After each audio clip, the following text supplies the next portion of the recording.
The news broke like a thunderclap across London, a single sentence that sent shockwaves through Buckingham Palace, the tabloids, and every royal watcher from Mayfair to Melbourne. King Charles III had done the unthinkable.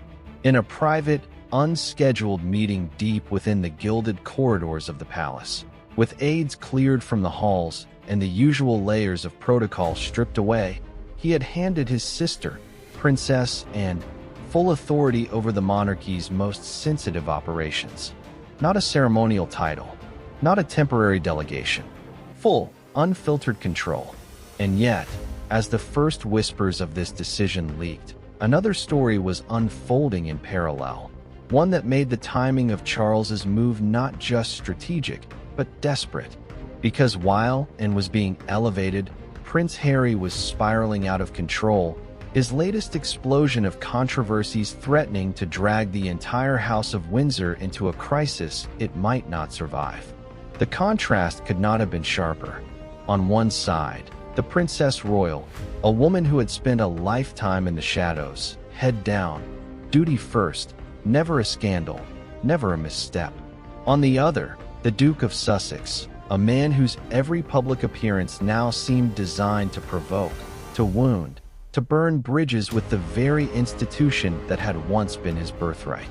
And caught in the middle, a king battling illness, exhaustion, and the growing realization that the monarchy he had inherited was fracturing under the weight of its own contradictions. The official line was measured, speaking of streamlining royal duties, of ensuring continuity during a period of transition. But the truth was far more complicated. This was not about efficiency. This was about survival. The signs had been there for months. Charles, a man who had spent 70 years preparing for the throne, now looked like a shadow of himself. The cancer diagnosis had been a turning point. He was tired, yes, but it was more than that. He was carrying the weight of a monarchy in crisis, of a family divided, of a nation that no longer seemed to know what to make of its royals. And then there was Harry, the boy who had once been the Golden Prince, the darling of the tabloids, the young man who could do no wrong. Now he was a liability, a loose cannon, a man who seemed determined to air every grievance, every slight, every perceived injustice in the most public, most damaging way possible. His interviews were no longer just controversial. They were nuclear. His accusations against the royal family were no longer just personal. They were existential. The final straw had come just weeks before Charles's decision. Harry's latest interview with a major American outlet had crossed a line even his most loyal supporters couldn't defend. He had not just criticized the institution. He had accused it of something far darker, far more sinister. And the palace, for the first time in history, had been forced to respond not with a denial, not with a rebuke, but with silence. A silence so deafening it spoke volumes. The message was clear. Harry was no longer just a wayward son. He was a threat. And Charles knew that threats had to be neutralized. But how do you neutralize your own son? The answer was not to confront him, but to bypass him entirely. And that was where Anne came in. The sister who had never put a foot wrong. The sister who had spent her life in the service of the crown, not for the glory, not for the headlines, but because it was her duty. The sister who, when Charles had been at his lowest, had been there, not with empty words, not with grand gestures, but with quiet, unwavering support. So as the king sat in his private chambers, the weight of the crown heavy on his brow, he had made his choice. Not out of desperation, not out of weakness, but out of necessity. Because if the monarchy was to survive, it needed a steady hand at the tiller. And there was no hand steadier than Anne's. The meeting had taken place in the dead of night. No fanfare, no photographers, no carefully crafted press releases. Just Charles, Anne, and a handful of the most trusted aides in the palace. The corridors had been cleared. The doors had been locked. And for the first time in history, the king had formally, irrevocably, handed over the reins of power to his sister. Not all of it, of course. The Constitution prevented that, but enough to send a message. Enough to shift the balance of power within the royal family. enough to ensure that, should Charles's health take another turn, the monarchy would not be left rudderless. And yet, even as the ink dried on the documents, the question lingered. Why and why now? The answer lay in the past, not just in the past few months, but in the decades of history that had shaped the royal family, and had not always been the obvious choice. For much of her life, she had been the overlooked one, the middle child, sandwiched between the heir and the spare, the sister who had never been destined for the throne. But what she had lacked in destiny, she had more than made up for in dedication. While Charles had struggled with the weight of expectation, while Andrew had courted controversy, while Edward had searched for his place in the world and had simply gotten on with the job.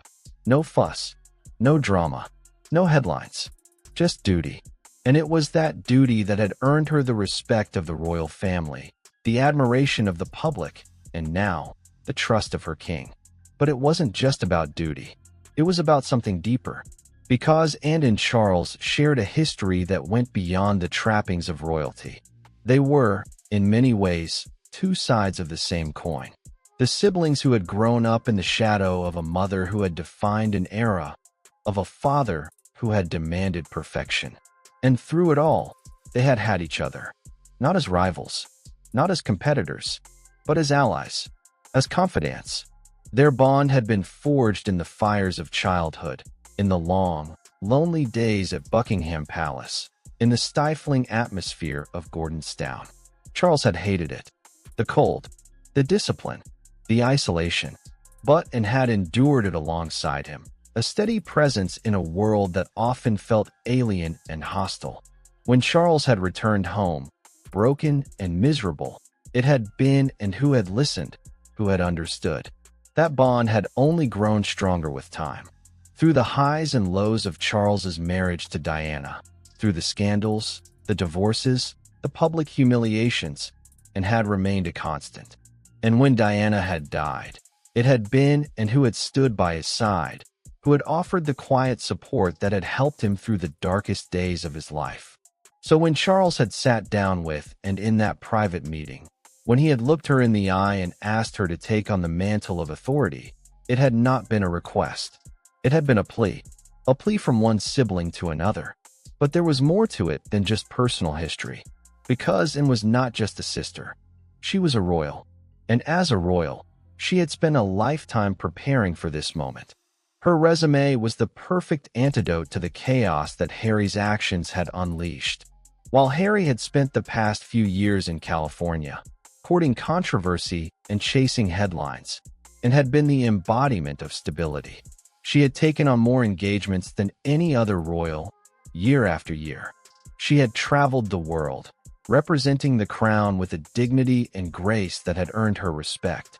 She had weathered personal tragedies, professional challenges, and she had done it all with a stoicism that had become her trademark.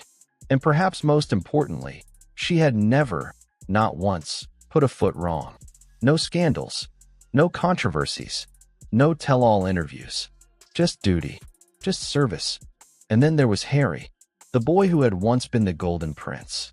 Now he was a pariah. His fall from grace had been dramatic. It had started with the decision to step back from royal duties, but that had been just the beginning. Because Harry had not been content to simply walk away. He had been determined to take the monarchy down with him. The interview with Oprah had been the first real blow.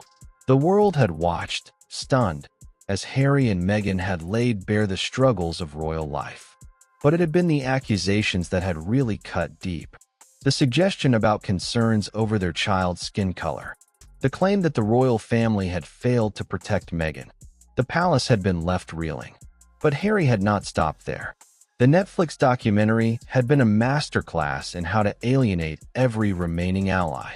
6 episodes of raw, unfiltered access to Harry's version of royal life. The accusations had flown thick and fast. The monarchy was a prison. The royal family was toxic. And through it all, Harry had positioned himself as the victim, the brave truth-teller. The problem was, the more he spoke, the more he seemed to confirm the worst fears of the monarchy's critics. That this was an institution out of touch, out of time, out of ideas. And with each new revelation, the public's sympathy for Harry had grown, not because they agreed with him, but because they could see the pain behind his words. But it had been the book, Spare, that had really sealed Harry's fate. A tell-all so raw, so devastating in its honesty that it had left the palace in a state of shock. The stories had been incredible. The details of his childhood, of his relationship with his father, of his struggles with mental health. But it had been the accusations that had really stung.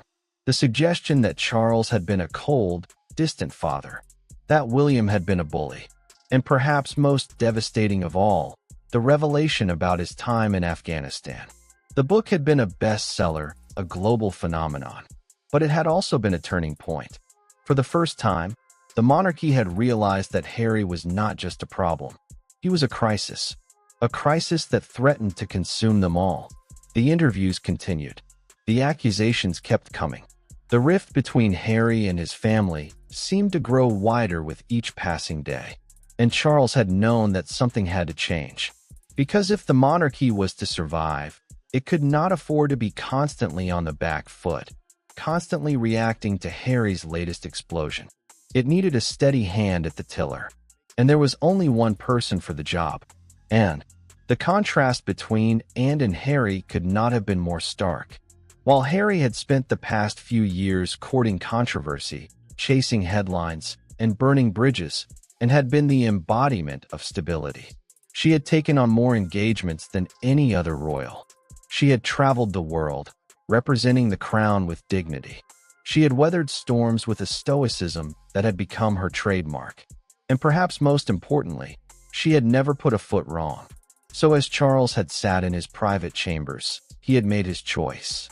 Not out of desperation, but out of necessity, because the monarchy needed a steady hand.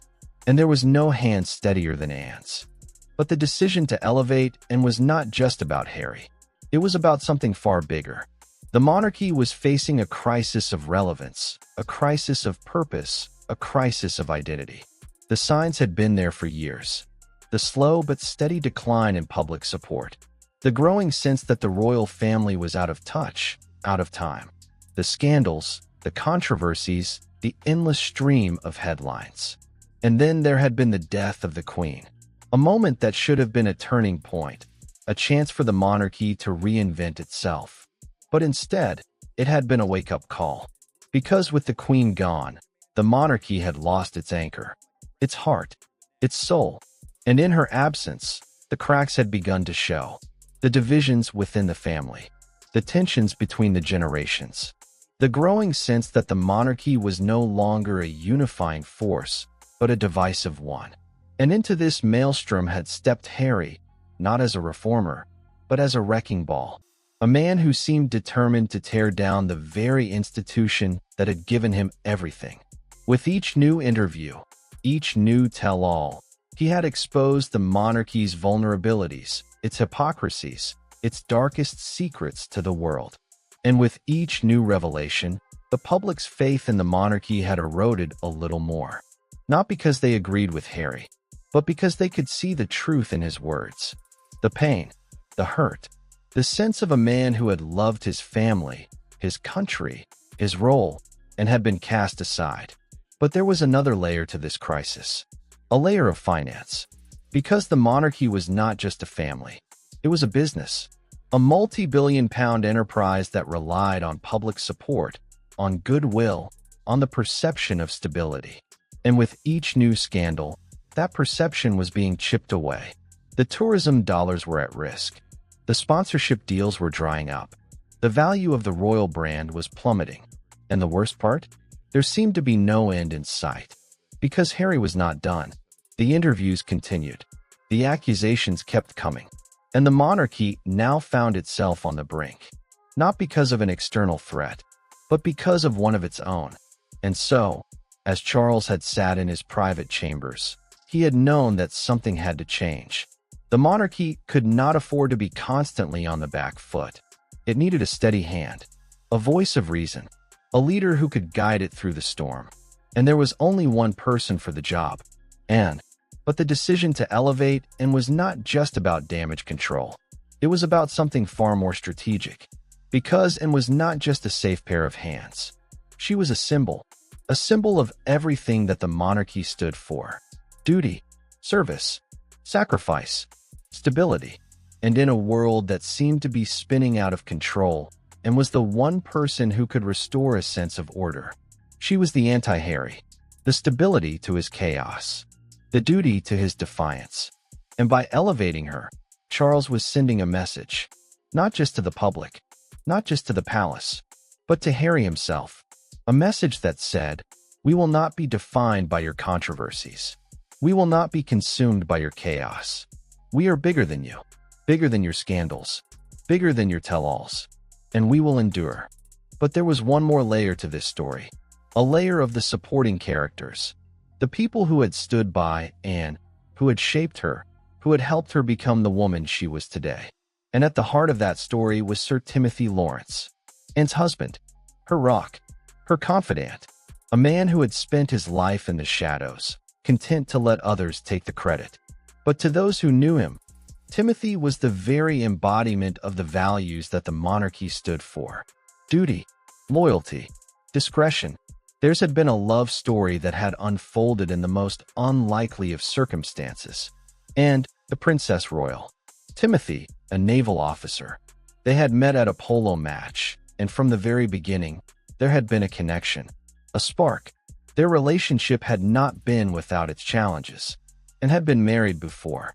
Timothy had been a man of the Navy, but through it all, they had found a way to make it work. And in the process, they had built a partnership based on quiet understanding, mutual respect, and a shared sense of purpose. And now, as Anne prepared to take on the greatest challenge of her life, it was Timothy who stood by her side, not as a kingmaker, not as a power broker, but as a partner, a confidant, a man who knew her better than anyone else. And it was that understanding that had given Anne the confidence to take on this new role. But Timothy was not the only one who had shaped Anne's journey. There was also the Queen, Anne's mother, the matriarch of the royal family, the woman who had embodied the values of duty, service, sacrifice, and had been her daughter in every sense of the word.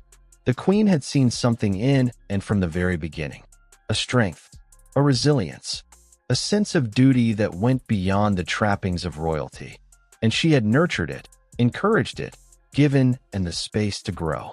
And in the process, she had passed on the most important lesson of all, that the monarchy was not about power, not about privilege, but about service, about duty, about putting the needs of the nation above all else. And so, as Anne prepared to take on the mantle of authority, she did so not just as a princess, not just as a royal, but as the embodiment of everything that the monarchy stood for: duty, service, sacrifice, stability. And as she looked out at the challenges that lay ahead, she knew that she was not alone, that she had the support of her family, her friends, her nation, that she had the strength of her convictions. And she knew that, whatever the future held, she would face it with the same quiet, unshakable determination that had defined her journey from the very beginning. Because that was who Anne was. That was what she stood for. And that was why Charles had turned to her in this moment of crisis. Not because she was the most glamorous, not because she was the most charismatic, but because she was the most reliable, the most trustworthy, the most steadfast. And so, as the news of Anne's elevation sank in, as the world began to digest the implications of Charles's decision, there was a sense of calm, a sense of certainty, a sense that, whatever the future held, the monarchy was in safe hands. Because Anne was not just a princess. She was a leader, a woman who had spent her life in the service of others, a woman who had earned the trust and admiration of a nation, a woman who, in this moment of crisis, had stepped into the breach with a quiet determination that was the very embodiment of the values that the monarchy stood for. And as she looked out at the road ahead, she knew the journey would not be easy. But she also knew that she was not alone, that she had the support of her family, her friends, her nation, that she had the strength of her convictions. And she knew that, whatever storms lay ahead, She would face them with the same unshakable determination that had defined her from the very beginning. Because that was who Anne was. That was what she stood for. And that was why, in this moment of crisis, she was the one person who could be counted on to guide the monarchy through the storm, to keep it steady, to keep it strong, to keep it true. And as the world watched, as the headlines screamed, as the pundits debated, there was one thing that was certain. The monarchy was not just surviving, it was evolving. And at the heart of that evolution was a woman who had spent her life in the shadows, who had never sought the spotlight, who had never courted controversy, but who, in this moment of crisis, had stepped into the breach with a quiet determination that was the very embodiment of the monarchy's enduring values. And that was a story worth telling, a story that would define not just Anne's legacy, but the legacy of the monarchy itself.